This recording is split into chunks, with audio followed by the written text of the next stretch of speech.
شنو يصير لما تكتشف انه ابوك هو مو مجرد انسان عادي ابدا؟ او شنو يصير لما تفتح باب سري او تلقى مخبأ تحت بيتكم يعود لابوك مليء بتكنولوجيا خارقة؟ فهنا يا عزيزي المشاهد جهز نفسك على مود تعرف السر اللي ممكن يغير كل شيء، لان ورا هذا السر خطر اكبر مما تتخيل. هذا اللي راح نشوفه في فيلم Secret Headquarters.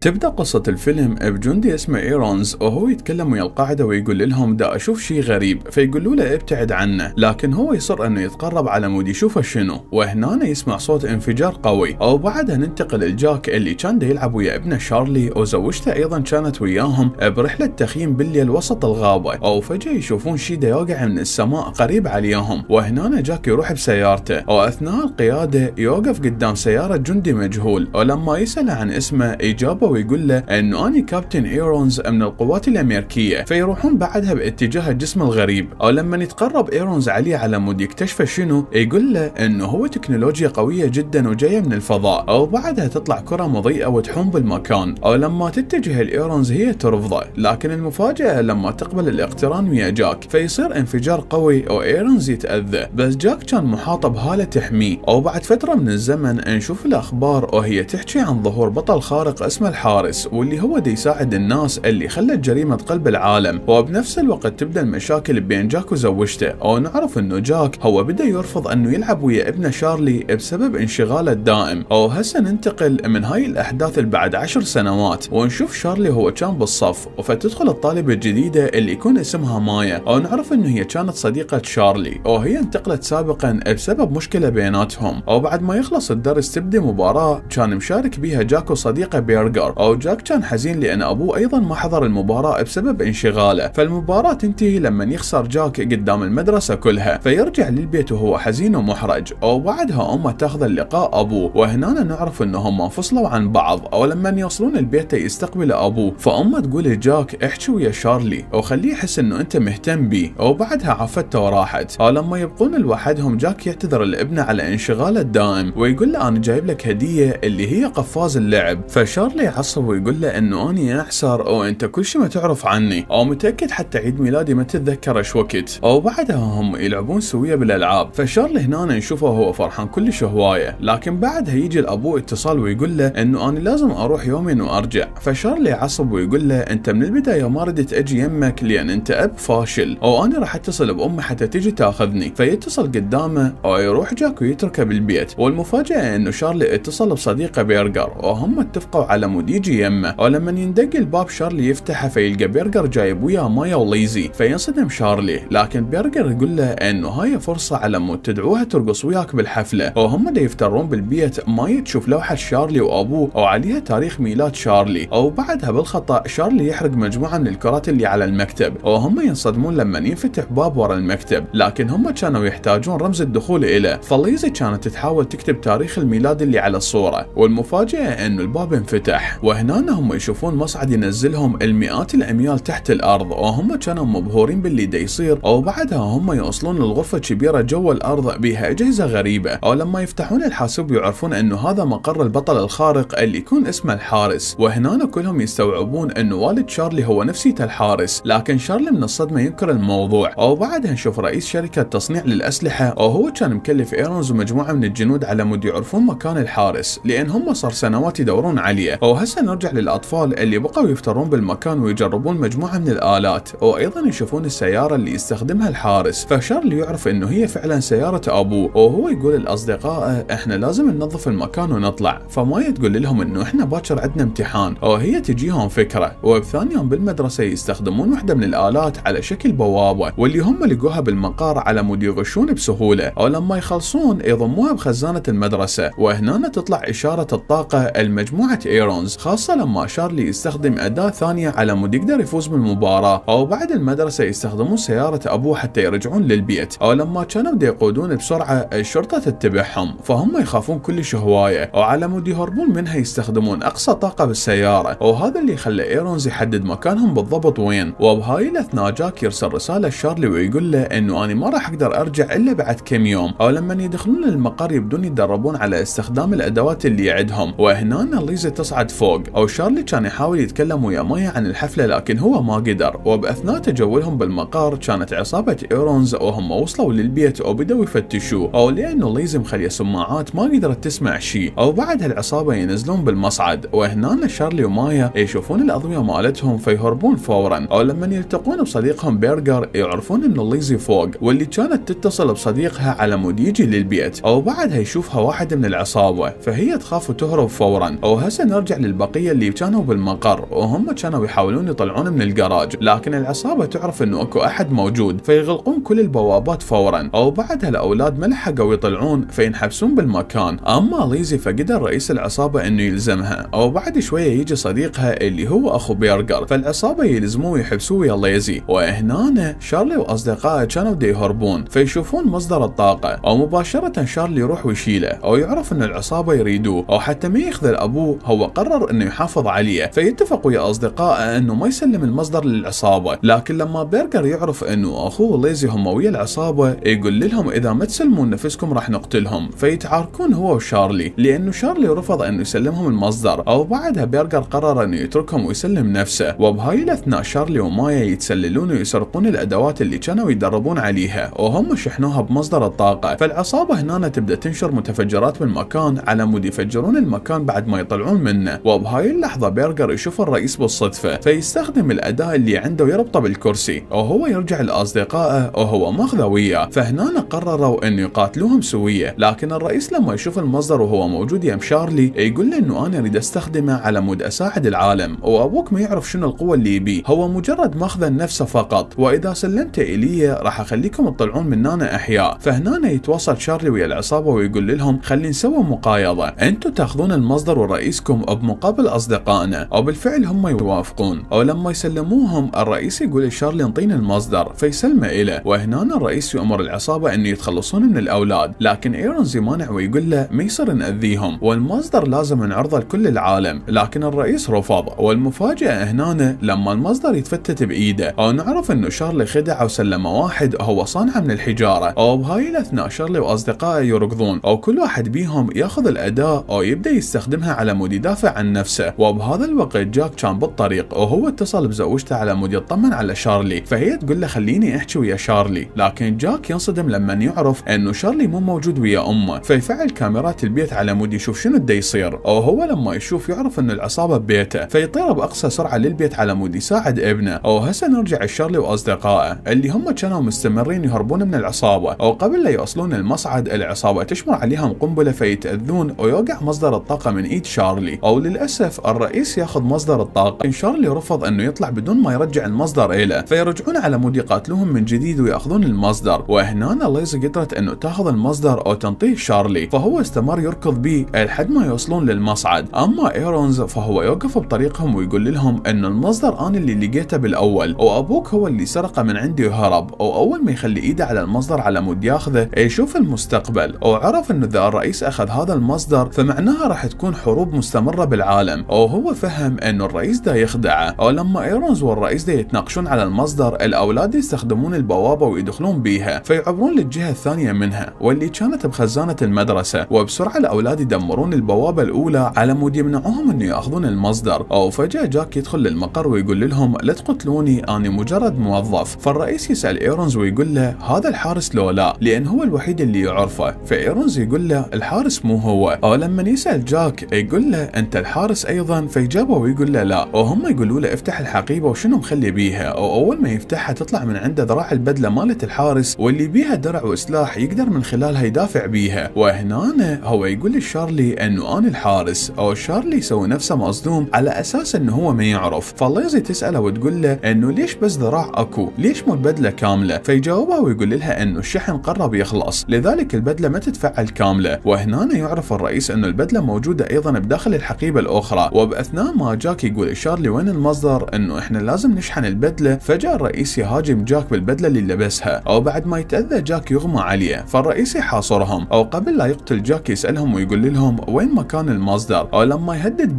بيرجر يخاف ويقول له انه المصدر بخزانتي مالت المدرسة، فياخذ بيرجر وياه او يقفل المكان عليهم بعد ما يفعل القنابل على مود تنفجر عليهم. وبهاي الاثناء جاك يصحى، فشارلي يقول له انه احنا عندنا 5 دقائق على مود نطلع نطلع من المكان قبل لا ينفجر او لازم ننقذ بيرجر وناخذ المصدر. فجاك يقول لهم اكو فتحة بالسقف نقدر نطلع منها، وهنا شارلي يقول له لا تتحرك لان انت مصاب، وطلب من ايرونز انه يعالجه، وهو قال الليزي وعرف الرمز على مود نطلع من فتحة السقف، وهو يقول المايه خلي نجمع الحقائب اللي تطير من غرفة التصنيع، ويقول المايه اني اثق بيك. فتبدا ليزي تحاول تفتح الرمز بسرعة قبل لا الوقت يخلص، اما ايرونز فهو كان يعالج جرح جاك، وهم هنا تصالحوا بيناتهم، وبهذا الوقت الغرفة تنغلق عليهم، فمايه تبدا تنهار. فشارلي يقول المايه اني احبك، وليزي كانت تحاول انه تفتحها الهم، فتعرف الرمز على اخر لحظة وتنقذهم، وبعدها يستخدمون الحقائب ويطلعون من المقر اللي هو انفجر وراهم. وبهاي الاثناء بالسيارة شارلي يعتذر لابوه ويقول له انه بسببي انت خسرت المقر مالتك، او لما ابوه يلومه شارلي يقول له بالحقيقة هاي ذنبك لان انت ما قلت لي انه انت الحارس. فابوه يقول له اسالني عيشي وانا راح اجاوبك. وهنا شارلي يساله ويقول له ليش انفصلتوا انت وامي؟ فابوه يتفاجئ ويقول له انه كان صعب اختار بين انه انقذ العالم او انقذ عائلتي، بس ما كان عندي خيار ثاني. فشارلي يقول له انه انت ما جاي تثق بي ابدا. وبهاي الاثناء كانت تكون حفلة الرقص بالمدرسة بادية، فيوصل الرئيس وبيرجر للمدرسة، لكن هم ما لقوا المصدر بالخزانة. فتجي المديرة او يسألوها عنه وتقول لهم انه العامل شافه دا يطلع ضوء غريب واحنا اخذناه للادارة، وهي راحت على مود تجيبه الهم. فهنا يوصل جاك والاولاد للمدرسة، او جاك يقول للاولاد ابقوا بالسيارة، او هو اخذ سماعات ليزي على مود يدليب شارلي بالمدرسة. وبهاي الاثناء المديرة تجيب المصدر، لكن هي تضرب الرئيس بيه لان هي شكت بيه، وهي انطت المصدر البرجر وتقول له اهرب فورا. فجاك يشوفهم ويلحقهم، وبرجر يروح ويدخل بداخل قاعة الحفل، وهو يقعد اسفل الطاولة على مود يحاول يشغل القنبلة، لكن الرئيس يشوفه ويرفع الطاولة، لكن قبل لا يأذيه يدخل جاك ويقول له خلينا نتقاتل. وبالفعل الرئيس يوافق، لكن جاك هنا يتأذى لانه ما كان شاحن البدلة مالته، وبرجر ما قدر يشمر له المصدر. فالرئيس يقرب على جاك على مود يقتله، وهنا شارلي يقرر انه ينقذ ابوه، فيقود السيارة باتجاه المدرسة، وبالاخير قدروا انه يخترقون الجدار ويدخلون للقاعة. وبهاي الاثناء جاك يتسلق على السيارة حتى يلزم المصدر اللي شمره برجر إله، وبالفعل اول ما يلزم المصدر يبدله مباشرة. فجاك ينطي المصدر لشارلي ويقول له اني اثق بيك على مود تبقيه امن. وهنا جاك يروح ويقاتل الرئيس، ولما يتغلب عليه ويريد يقتله الرئيس يخدعه وهو يهاجمه مباشرة. فجاك يقوم ويلقاه اختفى، وهنا جاك يرجع للقاعة على مود يطلع الاولاد، وقبل لا يصعدون بالسيارة الرئيس يلزم شارلي ويهدد جاك ويقول له سلمني المصدر والا راح اقتل ابنك. فهنا شارلي يأشر الابوه على القنبلة اللي بالارض، وبهاي اللحظة جاك يوهم الرئيس انه شمر له المصدر على مود يترك شارلي، او اول ما يتركه يروح على جاك حتى ياخذ المصدر منه. وهنا شارلي يرمي القنبلة باتجاه ابوه، وهي لزقت بالمصدر وانفجرت على الرئيس، وهو اختفى تماما. بس نعرف انه شارلي تأذى من قوة الانفجار اللي دفعه، جاك يركض عليه وعباله انه ابنه مات ويقول له اترجاك اقعد. فهنا شارلي يرجع الوعي، وام شارلي تتصل على جاك وهي كانت بالمدرسة تدور عليهم، ولما توصل تتفاجئ باللي صاير. فهي سألتهم شنو صار، والاب يقول لها انه احنا مجرد تناقشنا انا وشارلي طول الليل، ولما يريدون يطلعون شارلي يقول لهم انتظروا لازم اسوي شيء. فيروح على مايا ويقول لها تقبلين نرقص سوية، او بالفعل هي توافق. ولما يبدون الرقص هو وباقي اصدقائه، ابوه ايضا يطلب من امه انه يرقصون سوا. وبعد فترة نشوف شارلي وابوه وهم كانوا دا يخيمون سوا، فيجي نداء مهم لشارلي وهو يقول لابوه لازم نروح بسرعة على مود ننقذ العالم. وهنا جاك يشوف السيارة الجديدة ويقول له انه هاي هدية عيد ميلادك. ولما يصعدون نشوف ايرونز وهو قرر انه يشتغل كمساعد ويا الحارس على مود ينقذون العالم من الشر. ولهنا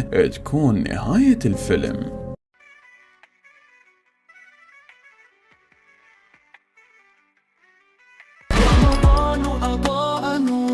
في الكون يملأ قلبي حبا وسكونا، في الليل أرفع يدي وأدعو يا رب قربنا منك دوما. رمضان يا نفحة الإيمان، يا نورا يضيء الأكوان، فيه الرحمة والغفران. رمضان يا أجمل زمان. كادر مستر أفلام يتمنى لكم رمضان مبارك.